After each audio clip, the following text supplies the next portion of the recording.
Like Jane of Tarzan. One word. Jade. Okay. Jade. Si Inday, Sara Duterte. Rebellious. Eta Rosales. Old age. Nasagot niya na yung kay Sa GMA, eh, no? So, yung susunod na. Okay. Davidson Bangayan ho, alias David Tan. Wanted in my list. Senator Bongbong Marcos. Good guy. Senator Alan Peter Cayetano. One word. Gentleman. Pope Francis. Near God. Mar Rojas. Near disaster. Prospero Nograles, sir. 2 words na yun. Retired. Paano? Near disaster? 2 words, near disaster. Bakit Mar Rojas near disaster? Mahilig mo siya magpunta doon sa mga disaster. So, yun lang ba? Malapit. Senator Miriam. More than qualified. One word nga. Naging 3 Ah. words. Brilliant. Okay. Wait, teka. Cheese Escudero.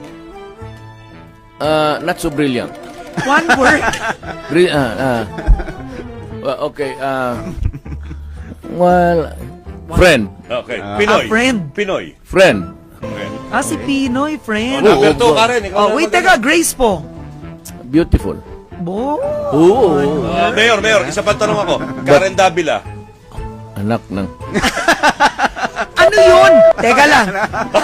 I'm taking this Anak ng personally. kagandahan. Ano ibig sabihin? One word.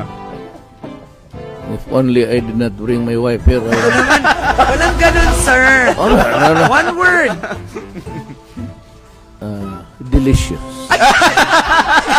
Teka lang. Alam mo, Tayo na hindi tayo. ko alam kung maiinsulto ko, matatawa. Bakit ka ma-insulto? Delicious. Number 2 na, Hindi Karen. namang smart. Well, Ayaw niya eh. Ayaw niya ng smart eh. Ayaw niya. Sige, biro lang to, ha? alam naman ng Pilipinas. Number 2 na. Alam ng Pilipinas, smart ka. Okay. Delicious. Ang paborito kong, sasagutin mo lang. Yan. Ang paborito kong almusal. Tosino. Crush ninyong artista Yan. na Pilipina. Wala akong alam, kilala sa kanila. Wala? Kay Karen Si lang Karen muna lang ako. talaga. Kay Karen na lang muna. Diyan na lang. Bakit mo naman inaway? Bakit mo naman inaway? Silang dalawa, kami ni Grace dito sa isang kwarto kasi bakit naman nila ayaw tayong magsama sa isang kwarto? Pwede naman. Pero Ako maski na sino makasama ko sa kwarto, basta matino. ako na yun. 3 hours. Masama pa naman ang tiyan ko. 3 beses na ako bumalik doon. Nandito pala si Senator Gringo rin. Binirili ko ito dyan sa ano. Ready-made. Ito, oh. Binili ko sa... Kanina pa naman ako dito sa Cebu. Mayor Tommy Osmeña, Attorney Mike Toledo. Secretary Ace Durano.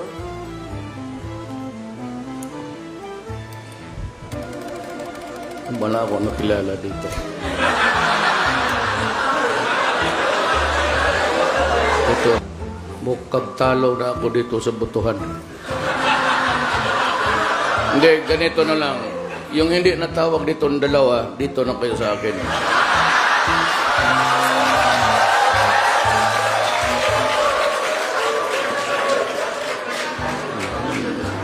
Pino-floor direct. Pwede man lang mag-toilet break habang nag-aantay. Sige, okay. Excuse me. Sir kayo, toilet break. Pangatlong ihi mo na yan, Mar.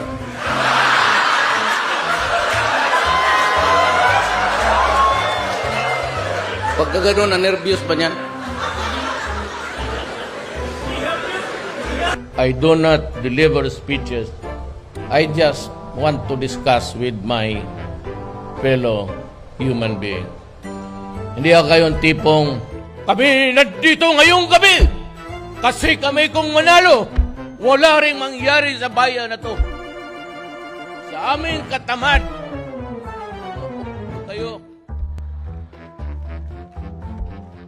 Hindi ako ganun. Mr. Duterte. Yes, ma'am. You ever overheard in a certain incident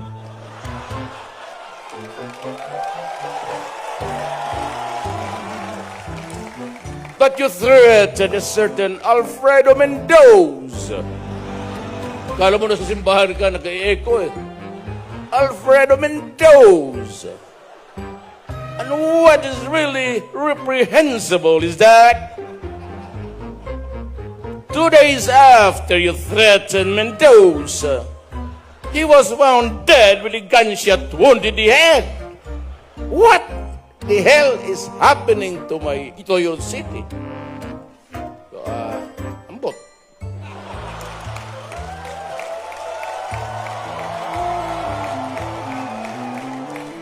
Ambot is, ewan ko, ambot sa langaw.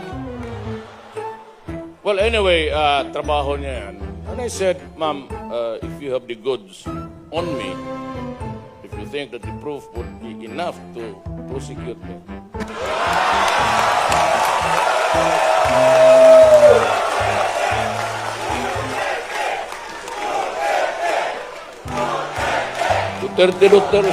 Duterte ka dyan. Puta, bantay ka.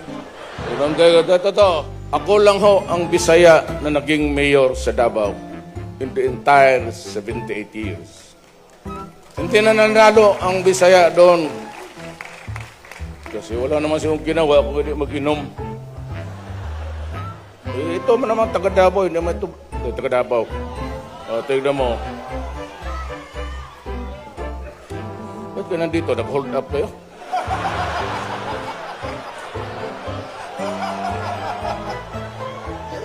Bagay, medyo bumagsak ko. 2 beses ako kumuha ng economics. Ordinaryo lang ako eh. Hindi naman ako valedictorian. Ako 7 years ako sa high school. Kayo dito, hindi pa kayo nakatapos, no? Wala kayo ginawa ko na mag-inom, pati mag...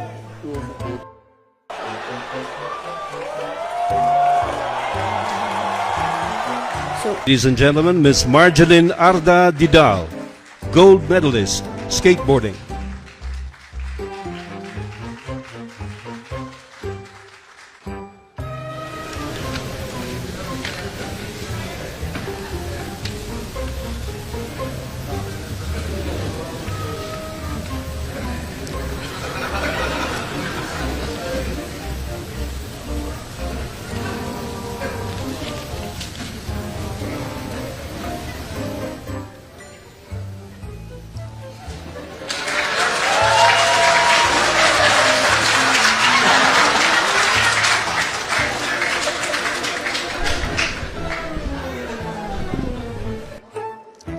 Si Sofia.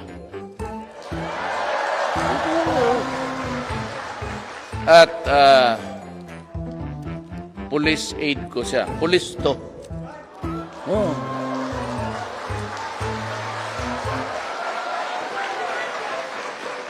Kita mo na mga aid ko, ha? She was a contestant ng Miss Earth. Finalist siya. Finalist. Taga Bagyo. Bagyo. Taga Bagyo. Kababae niya to. At gusto mo silang i-greet? Greet. Iya. Ayaw mo lang, kumusta kayo?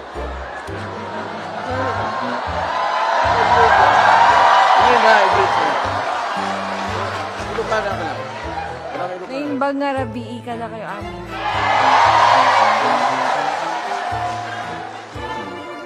Gusto pa ninyo ng isang maganda? If you were going to retire, is what you're saying, Yes. which we can't seem to see yet. But if you're going to retire, what are you going to do next? Well, magtrabaho para makabili ako ng medyas. Ayan, ulan.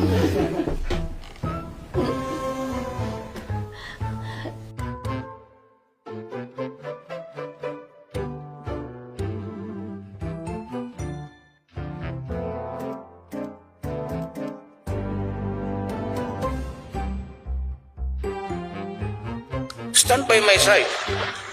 Ubusin natin yung bad boys. Kasi ako bad boy no, nag-graduate naman ako, good boy na ako ngayon. Kaya dito ha. Si Sunny Dominguez, Kababata ko to. Sabaw. Since kindergarten, valedictorian yan. Valedictorian. Sabi namin sa high school, si Kanyero, nasipa ako. Siya patuloy ang valedictorian. Ako napunta ng Digos, Davao del Sur. Tagal. Na took me 7 years sa high school. Oh, palak mo yun lang. Sabi ng nanay ko, Rodrigo, ang teacher yun eh. Wala ka nag-ipag-asa mag... Kasi 75, tumatama na yan. Basta makaakyat lang, parang hagdanan niya eh. Kung hindi ka magkailangan na 95 malayo, hulog ka pa dyan. Wala lang. So my mother never really, what's sad is that hindi niya ako naabutan sana maging presidente. Tatay ko talagang tagal yung namatay. He left this universe. Talagang walang sabi niya hanggang pantalan. Bisaya yan eh. That's a cliche or an idiom in Bisaya. Pag sinabi hanggang pantalan ka lang, ibig sabihin nung kargador ka lang. Tatay ko, ikaw? Hindi kami no, I mean, he died. Hindi ko siya magandang relasyon. Hindi siya believe sa akin. Ikaw, pantalan ka lang. Si kargador, gusto mo? Sabi ko, basta bayaran lang ako sa kargador. Okay naman yan. 75. You know ba? Yes, karumate ko man to. Karumate kami sa law school. UP siya, Padibawra, San Pedro. Bright. Doresa. Doon ako napunta sa high school na nandoon si Doresa. Naabutan ko siya. Nauna pa siya graduate sa akin. Anak na high school. Ano ba to? Ito. Doresa was valedictorian pag-graduate. Puro yan sila valedictorian. Ang defense secretary, John Lorenzana. Alam mo, hindi ko alam yan. Pastor Kibuloy is from doon pinanganak, Cotabato City. Si Delphine assigned on sa, he brought in the second 1 battalion of the Scout Rangers noon. Davao, magulo. At siya, tapos nakilala kami because I was mayor. Kaya siya, nung naghanap pa ako, valedictorian. Alam mo sinasabi sa akin? Pastor Kibuloy. Yan ang valedictorian na sa PMA.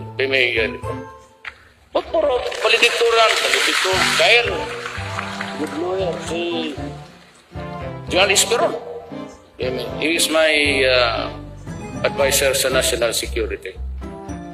Kung tignan mo ang buhay. Tignan mo ang buhay. Trabahante ko lahat.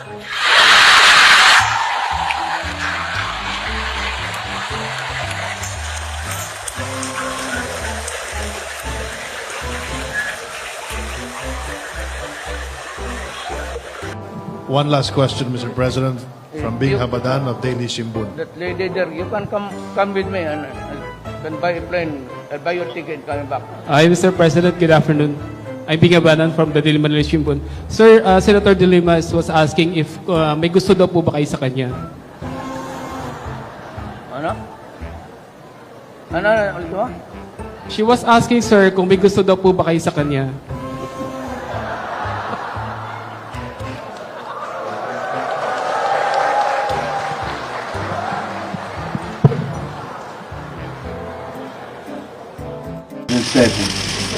I think you should make it again, but it was good. But,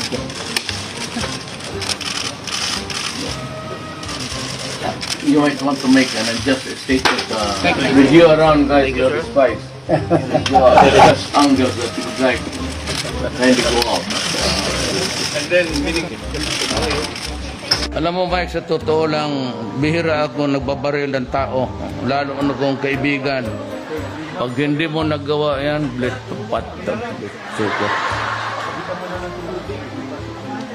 So you guys, you take your orders, but henceforth, nandito yung sa housing.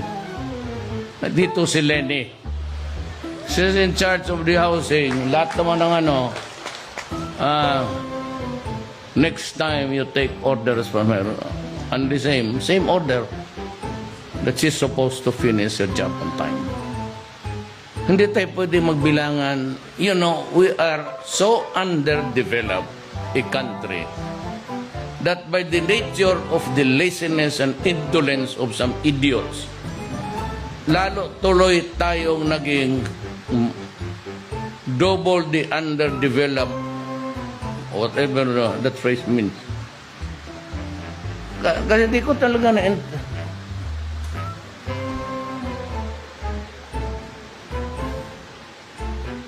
Kasi kung alam ko lang na wala pa pala tapos at 3 years from now, hindi pa tapos,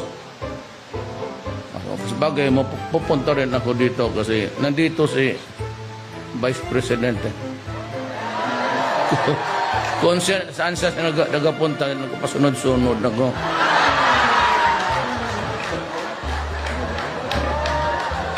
Pero, biyuda kasi, annulled man ako sa, annulled ako sa asawa. Pero may anak ako, pero basta masuportahan lang, okay lang yun. Ma'am, balita ko may boyfriend.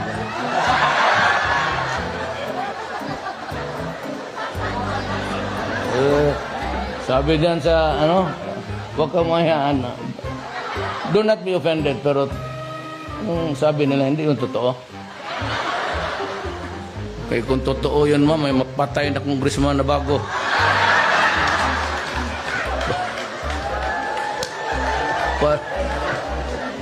Para mabiyuda uli.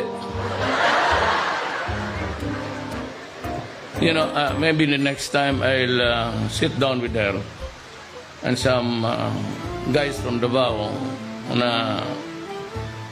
who were with me for the past 23 years that I was mayor. At baka makatulong kami. Hindi namin, I'm not saying that we are the only ones who have the expertise. But in, listening everything, makatulong sila sa input. Speaking of Miss Vice President Leni Robredo, do you have any plans na bigyan na nga siya talaga ng cabinet post or any plan for her? Oh, you listen.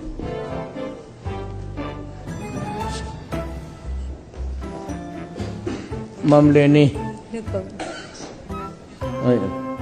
It is afternoon pa pala. Good afternoon. Nandito ako sa opisina ngayon. Tinatanong ako ni Rocky Ignacio sa Malacanang Press kung bibigyan ko raw kayo ng pwesto sa gabinete. Yun ang tanong niya. Pwede kong sagutin?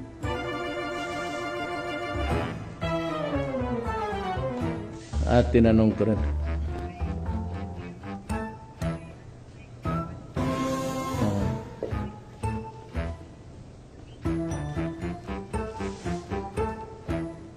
Kasi panay kasi ang nahihiya na ako, ma'am eh.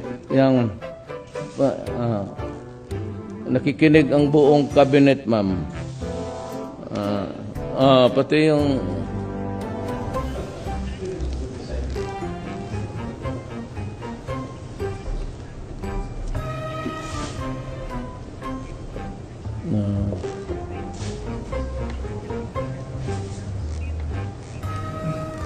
kasi gusto ko, alam mo, ma'am, kasi naman kita para mahinto na itong tanong-tanong.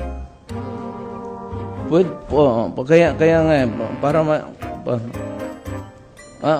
do not be apologetic, but gusto ko na itong tanong. Pwede ka housing, ma'am? Can you be the housing secretary? Tanggapin mo, ma'am? Yes.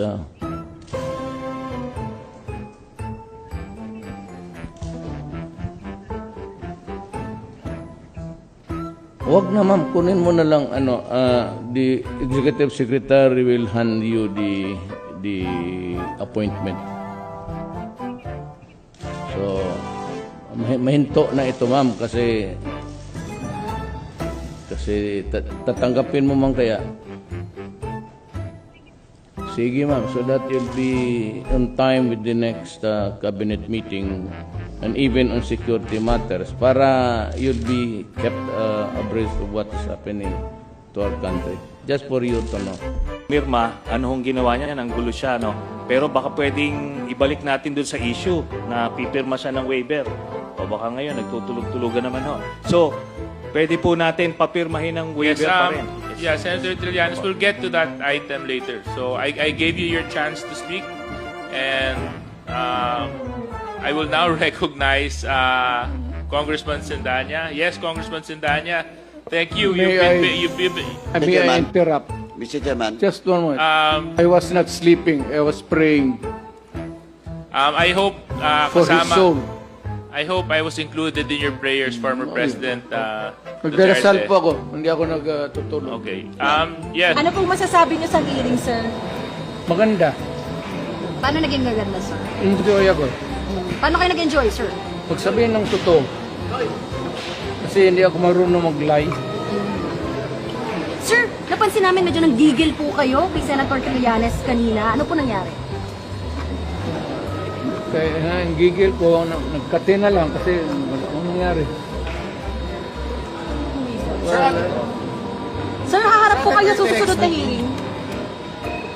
Ma'am, natapos naman ako lahat. Bakit ba ako tatawagin nila? Awa naman sila. Ilang oras kami ano ngayon? How many hours kami Almost 12. 12 hours kami ano? O, biro mo yan. Sa edad ko, sunod ko niya, wala na. Pagtindig ko, diretso na ako sa, ano bang mura? Puneraria Pass o Puneraria... Mamatay na tayo niya sa edad ko. Ito ng mga tatlo pa. Kulang ang sweldo nito. Si Epe sa...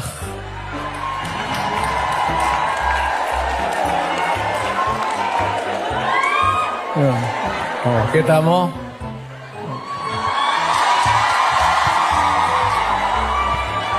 Basta yung magganyan-ganyan.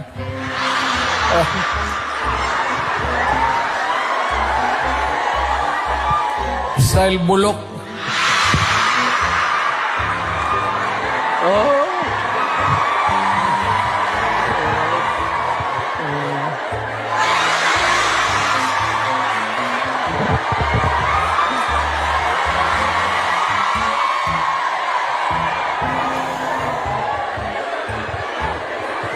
Totoo. Ang mali ako na pakilala. Tapos ibig mag-handshake. Mag-ganun muna. Hindi ka naman Diyos. Ginagawa ka lang ng...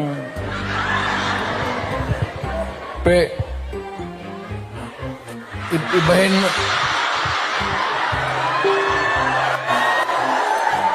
Ibahin mo na yung style mo. Bulok na yan. Forth. Will the former president be okay that if we draft the waiver now, that it be signed today instead of tomorrow? Will you be fine with that, Mr. President? Anong kapalit, sir?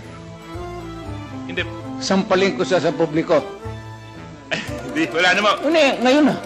Wala pong ganunan. Chairman. I'll give you, sampaling ko sa Mr. Chairman. Session suspended. Session suspended. Lo, kaya.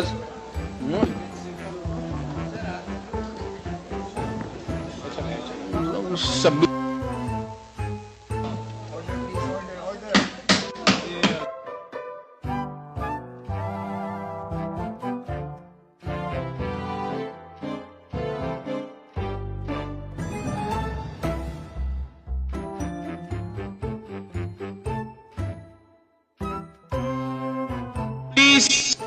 Please observe Next to interpolate is Congressman.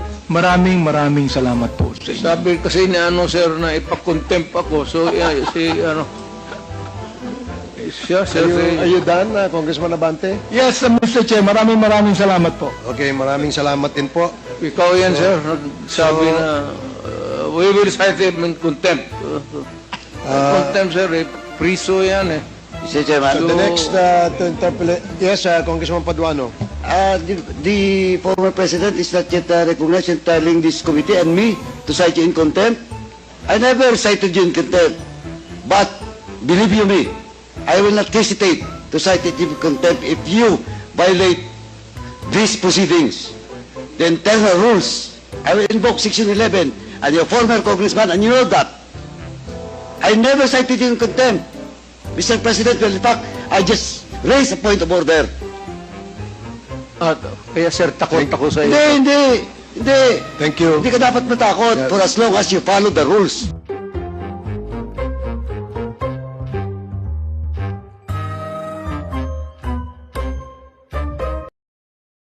Kami ang boses ng masa, hindi natatakot.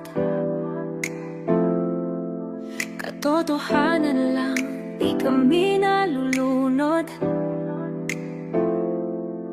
Walang bahid ng sismis, lahat ay totoo. Kahit sino ka pa, pag mali ka babanatan ka. Walang pinipili kulay, wala kaming kinikilingan. Basta para sa bayan, kami lalaban. Pag tama palakpakan, pag mali banatan, di matitinag, di matatakot. Para sa bayan, tuloy ang sigaw. Sa harap ng kamera, walang halong takot. Mga baluktot, lahat kayo'y tutumba. Ang hustisya at totoo, yun lang ang mahalaga.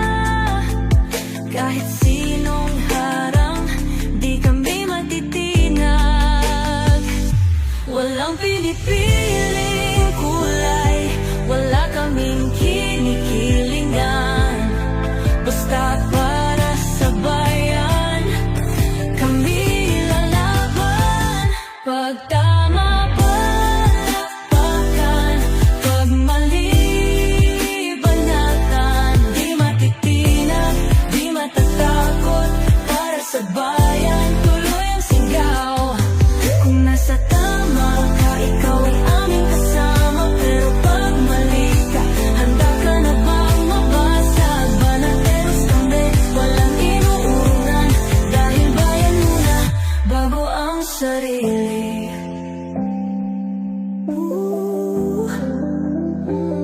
Bago ang sarili.